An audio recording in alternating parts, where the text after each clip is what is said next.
क्या पूछताछ हो सकती है या कल तक के लिए वो भी संभव दिखाई नहीं देता?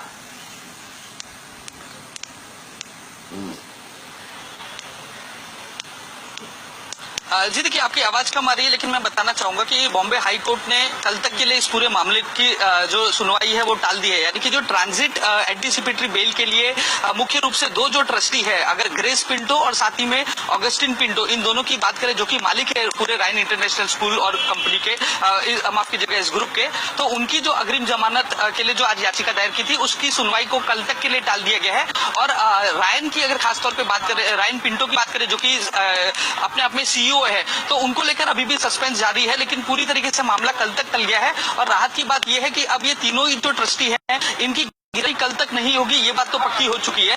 बॉम्बे हाई कोर्ट में आज सुनवाई के दौरान जो मुंबई के पेरेंट्स एसोसिएशन है उन्होंने भी इंटरवीन किया और उन्होंने भी इस एंटीसिपेटरी बेल को अपोज किया। जो पेरेंट्स एसोसिएशन के बिहाफ पे जो वकील है श्री मनोज जी, वो हमारे साथ मौजूद है, हम उनसे बात करेंगे। आज अदालत के अंदर क्या हुआ, क्योंकि मामला तो कल तक के लिए टल गया है, लेकिन आज क्या हुआ अदालत के अंदर? देखिए, आज ऐसा था कि हमने अपोज किया है एंटीसिपेटरी बेल को गुणरत्न सदावर्ते जी के जरिए, और उसके अलावा जो है सरकारी वकील ने भी जो है उसको अपोज किया है। सरकारी वकील ने एक जजमेंट साइट करने के लिए समय लिया है, वो जजमेंट कल साइट की जाएगी। यानी कि पेरेंट्स एसोसिएशन जो है वो तो अपोज कर ही रहा है, साथ ही में महाराष्ट्र गवर्नमेंट ने भी इसको अपोज कर दिया। क्यों किया सर अपोज? देखिए, महाराष्ट्र गवर्नमेंट अपोज करे क्योंकि वो स्टेट के बिहाफ पे है और उनका ये दायित्व बनता है कि इसको अपोज करे, क्योंकि क्या होता है इसके अंदर, जैसे कि उन्होंने जो भी एविडेंस वॉश ऑफ किए हैं, एविडेंस के साथ छेड़छाड़ की है, तो ये खुद में एक गुनाह है।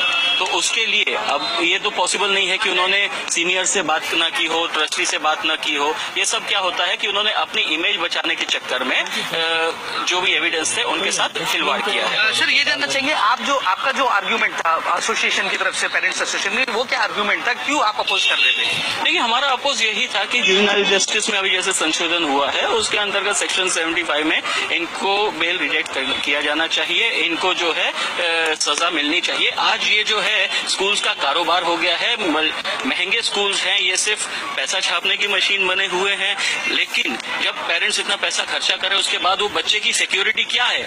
आज की तारीख में सबसे बड़ा कंसर्न है सिक्योरिटी का। बच्चों की सिक्योरिटी ना होते हुए एक बच्चे का इस बेरहमी से कत्ल होना, ये बहुत शर्मनाक बात है स्कूल के लिए और उनके ट्रस्टीज के लिए। तो सर, जो ट्रस्टीज है उनका लगातार दावा है कि वो डायरेक्टली इस ऑफेंस में इन्वॉल्व नहीं थे, इसलिए उनकी गिरफ्तारी नहीं होनी चाहिए।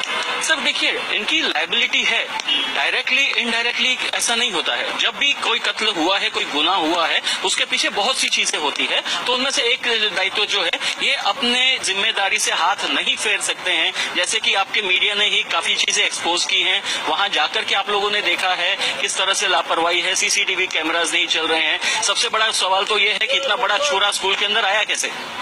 तो इस तरह से काफी लूपहोल्स हैं जिसके लिए मैनेजमेंट और जो ट्रस्टीज हैं वो खुद रिस्पॉन्सिबल है। जब आप उस चीज से बेनिफिट ले रहे हो तो उसकी रिस्पॉन्सिबिलिटी भी आपकी है। तो अब मामला जो है कल तक टल गया, अब देखने वाली बात होगी कल क्या होता है। शुक्रिया हमसे बात करने के लिए, धन्यवाद। तो ये थे पेरेंट्स एसोसिएशन के वकील श्री मनोज जी, जो बता रहे थे कि इस तरीके से वो भी इस एंटीसिपेटरी बेल को अपोज कर रहे हैं। लेकिन अब देखिए बात